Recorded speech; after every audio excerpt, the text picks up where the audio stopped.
ঠিক ২ বছর পেরিয়ে গেছে। নেত্রকোনার পূর্বধলার বাজার থেকে স্টেশন পর্যন্ত নতুন করে নির্মিত সড়ক আজও রয়ে গেছে মাঝখানে এক মরণ ফাঁদ হয়ে। এই রাস্তায় প্রতিদিন চলাচল করেন হাজারো মানুষ, এমনকি উপজেলা প্রশাসনের কর্মকর্তারাও। কিন্তু মাঝখানের বিশাল গর্তে কখনো কখনো তাদের গাড়িও আটকা পড়ে। তবুও কেন এই নীরবতা? কেন আজও নেই কোনো দৃশ্যমান উদ্যোগ? এলাকাবাসী বলছেন প্রায় ঘটছে দুর্ঘটনা। পূর্বধলার বাজার থেকে স্টেশন পর্যন্ত পুরো রাস্তায় খানাখন্দে ভরা।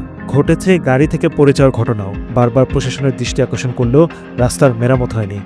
কয়েকদিন পরেই এই রাস্তাটা নষ্ট হয়ে গেছে এবং এটা ঊর্ধ্বতন কর্তৃপক্ষদেরকে জানানো হয়েছে, তারা ওই সময় কোনো পদক্ষেপ নেয়নি।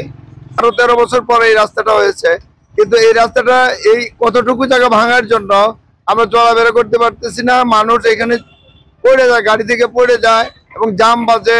অত্যন্ত কষ্টের মধ্যে আমার পূর্বধলাবাসীর এই রাস্তাটার জন্য দিন কাটাইতে হইতেছে। আমাদের এই পূর্বধলা বাজার হইতে স্টেশনমুখী যে রাস্তাটা, যে বর্তমানে যে প্রাক অফিসের সংলগ্ন, এই রাস্তাটা খুবই অল্প একটু জায়গা, প্রতিনিয়ত অ্যাক্সিডেন্ট হচ্ছে। আমাদের উপরে যে কর্মকর্তারা যারা আছেন তাদেরকে দৃষ্টি আকর্ষণ করছি যাতে দ্রুত গতিতে এটা মেরামত করা হয়।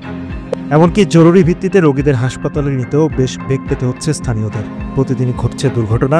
দ্রুত রাস্তা সংস্কারের কাজ হাতে না নিলে ভবিষ্যতে আরো বড় দুর্ঘটনার আশঙ্কা করছেন স্থানীয়রা। জনদুর্ভোগের একটা চরম পর্যায়ে চলে গেছে। প্রতিদিনই এখানে একটা না একটা দুর্ঘটনা ঘটছে।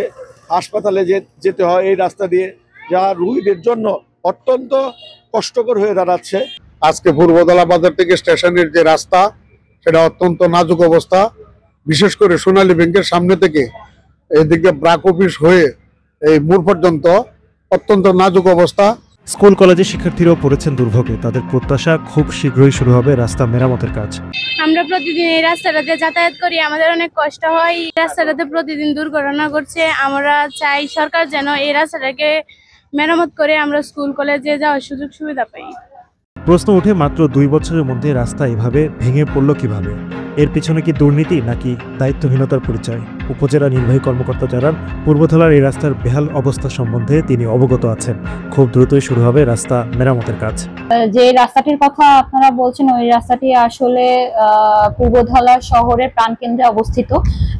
রাস্তাটি ক্ষতিগ্রস্ত হয়, আসলে জনদুর্ভোগ হচ্ছে, সেটার জন্য আমরা চেষ্টা করছি এবং আমরা এটি আরসিসি রাস্তা করার জন্য প্রস্তাব প্রেরণ করেছি। আশা করি দ্রুতই প্রস্তাব অনুমোদন হয়ে আসবে। জনদুর্ভোগের আরেক নাম পূর্বধলার এই সড়ক। এলাকাবাসীর প্রত্যাশা, দ্রুতই এই রাস্তার সংস্কারের উদ্যোগ নেওয়া হবে আর রাস্তা নামক এই মরণ ফাঁদ থেকে তাদের মুক্তি মিলবে।